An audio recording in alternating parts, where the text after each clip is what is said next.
Salut à tous, on se retrouve pour une vidéo débrief concernant la victoire du Barça face au Real Betis à l'extérieur sous le score de 2 buts à 1. Alors on va commencer dès maintenant avec la compo et à ce niveau-là, Xavi a remis l'équipe type encore une fois, mais avec une petite surprise, enfin c'est pas non plus tant que ça surprenant, mais c'est le fait est que Rafinha remplace Dembélé qui comme vous le savez est blessé. Dans ma vidéo avant-match, je voulais voir un 4-3-3 assez classique avec deux ailiers parce que je pars du principe où la Betis joue un football assez offensif, prend des risques et qu'il y aura des espaces à exploiter. Au final, on a vu que l'approche n'était pas si mauvaise que ça parce que le Barça a eu la possession. Le Barça a dominé le Real Betis en première période, en tout cas, on l'a vu assez rapidement et pas mal d'occasions se sont créées. Je trouvais qu'il y avait un gros problème au niveau des hors-jeux. L'alignement du Real Betis était très bon, mais les joueurs du Barça, eux, c'était quand même assez problématique. Il y en a eu énormément, ça arrivait trop souvent selon moi, et ça a cassé pas mal d'occasions très intéressantes. Ce qu'il faut prendre en compte, c'est que Pedri a eu deux très grosses occasions. La première qu'il a, honnêtement, c'est une magnifique action où Rafinha fait une passe en petit pont qui arrive directement sur Pedri. Il fait un contrôle orienté magnifique. Il se retourne, il élimine deux joueurs, il est face au gardien.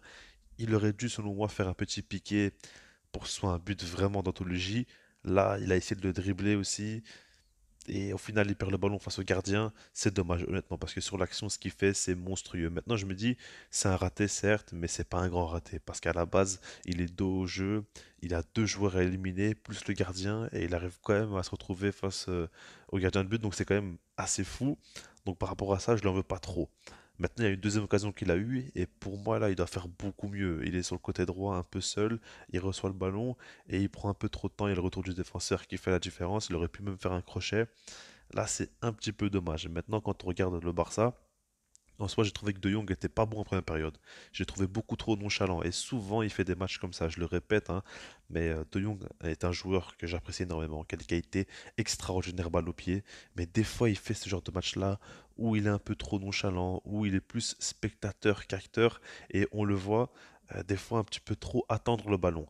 Il va pas venir le demander, il va plutôt l'attendre, il va être un petit peu trop attentiste. Et c'est ce visage-là que je n'aime pas du tout chez lui et que je ne veux pas voir tout simplement.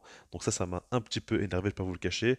Maintenant, par rapport à Rafinha, en première période, c'était pas encore catastrophique. On l'a vu, c'était brouillon. Il y avait du bon, il y avait du moins bon, beaucoup trop d'erreurs techniques. Mais en soi, allez, c'était pas encore catastrophique. On voyait surtout que pour moi, Rafinha et De Jong étaient un petit peu en dessous. Mais globalement, quand on regarde la première période, elle n'est pas si mauvaise que ça. Parce que le Barça a su se créer quand même pas mal d'occasions. Il y a eu pas mal d'enjeux. Il y a eu quand même des chances assez dingues pour Pedri aussi. Ça, il faut le prendre en compte. En seconde période, le Barça revient un peu plus conquérant, avec un peu plus de rythme et plus d'intensité. On les voit jouer un peu plus haut et poser plus de problèmes au Real Betis. Par rapport à ça, c'est intéressant. On voit que De Jong s'est un petit peu réveillé et qu'il joue un peu plus haut sur le terrain aussi. Maintenant, par rapport à Rafinha, son début de seconde période, c'est cataclysmique encore une fois. Il rate tout ce qu'il entreprend.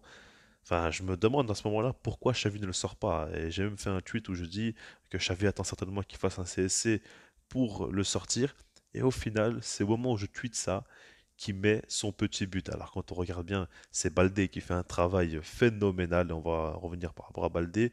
Mais du coup, Baldé fait un magnifique centre. Il n'a plus qu'à la pousser au fond. Heureusement qu'il la met parce que si cette action-là, il la rate, il ne retrouvera plus sa place de titulaire avant un très très long moment, c'est sûr et certain, mais en tout cas c'est bien parce que ça donne un petit peu de confiance, il met son but, très important face au Real Betis à l'extérieur, ça fait plaisir, honnêtement, tant mieux pour lui, on sait que c'est un gars qui a beaucoup de qualité, il n'y a pas de question à se poser par rapport à ça, on l'a vu à Leeds, on l'a vu avec le Brésil, on l'a vu au début de saison même avec le Barça, honnêtement il n'a pas été mauvais au départ, mais là ces derniers temps, c'est vrai que c'est trop compliqué, et c'est pas digne d'un joueur du Barça quand tu vois toutes ces erreurs en termes de qualité de passe à chaque fois, alors qu'il a vraiment des capacités à ce niveau-là, surtout au niveau des passes.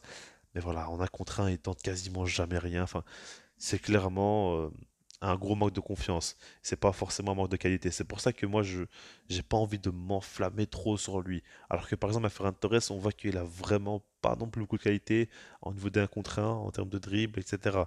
Rafinha, c'est pas la même chose. Donc par rapport à ça, j'ai pas envie de trop m'enflammer. En tout cas, il met son but et c'est une très bonne chose. Ensuite, le Barça, honnêtement, ils ont repris un peu confiance. Ça jouait quand même beaucoup mieux. On a vu que ça continue à dérouler, pas mal d'occasions.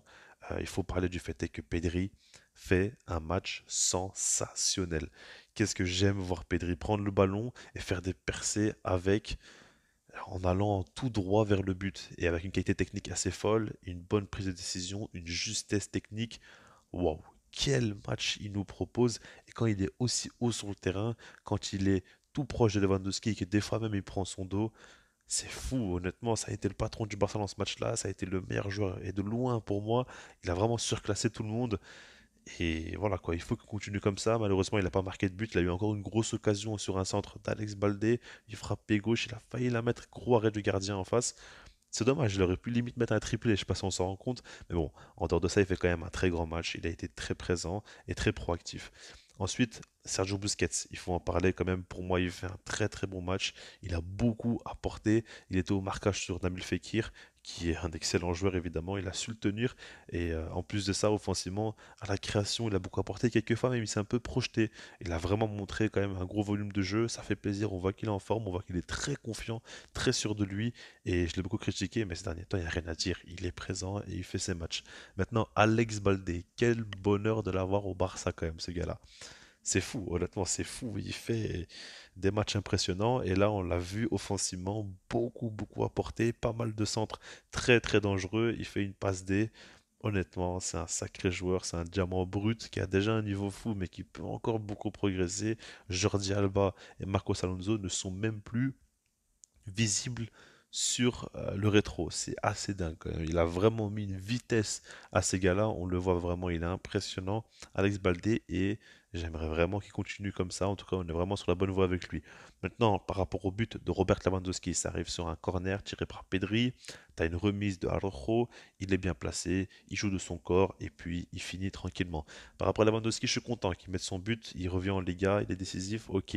Mais son match, honnêtement, je ne l'ai pas apprécié dans ce qu'il propose en termes de pressing, par rapport à ses appels, par rapport aussi à sa disponibilité. Des fois, il revient un petit peu plus bas dans le jeu. C'est bien, mais dans la justesse technique pour moi, au niveau de ses contrôles, au niveau de ses remises, c'était pas non plus toujours top et c'est pas toujours les bonnes décisions. Il y avait pas mal de pertes de balles qu'il pouvait éviter selon moi. J'ai pas aimé ce qu'il a proposé. Honnêtement, j'ai trouvé que Lewandowski aurait pu faire beaucoup mieux. Et quand tu joues comme ça avec un seul allié et en plus de ça, qui n'est pas du tout en confiance et qui propose absolument rien, bah tu te dois d'élever ton niveau. Je l'ai dit, un peu plus récemment sur la chaîne YouTube notamment, que là maintenant on va enchaîner que des gros matchs. Au Barça, mois de février va être assez colossal, mois de mars aussi ça va être la même chose, et du coup on a besoin de Lewandowski décisif, mais qui apporte aussi beaucoup dans le jeu. C'est le moment pour lui de briller, et il faut pas qu'il perde de vitesse, il faut pas qu'il se perdent tout simplement. Maintenant, on a vu aussi un contre son camp de Jules Koundé à la 86e minute de jeu, et honnêtement, c'était assez bête, hein. Il a voulu faire une remise à Ter Stegen, ils ne sont pas trop compris, manque de communication. Ça finit donc dans le but du Barça, un petit peu de pression dans la fin de match, mais globalement, le Barça a été quand même supérieur, n'a pas non plus subi beaucoup d'occasions, ça il faut le dire, et ça a été un match où ça a été assez solide quand même défensivement. Et devant, il y a eu un manque d'efficacité, mais globalement quand même, il y a eu beaucoup d'occasions créées. Je trouve que c'est pas un top match. Honnêtement, le Barça aurait pu faire beaucoup mieux, mais ils ont fait le taf. C'est un match à l'extérieur assez difficile à jouer, qui a été remporté. Les 3 points sont donc les plus importants. Par rapport à ça, on peut être content, mais pas non plus extrêmement. On verra comment ça va se passer par la suite parce que Séville, Villarreal, Manchester United, ça va pas du tout être simple. Je laisse là-dessus, sinon moi je vous dis peace.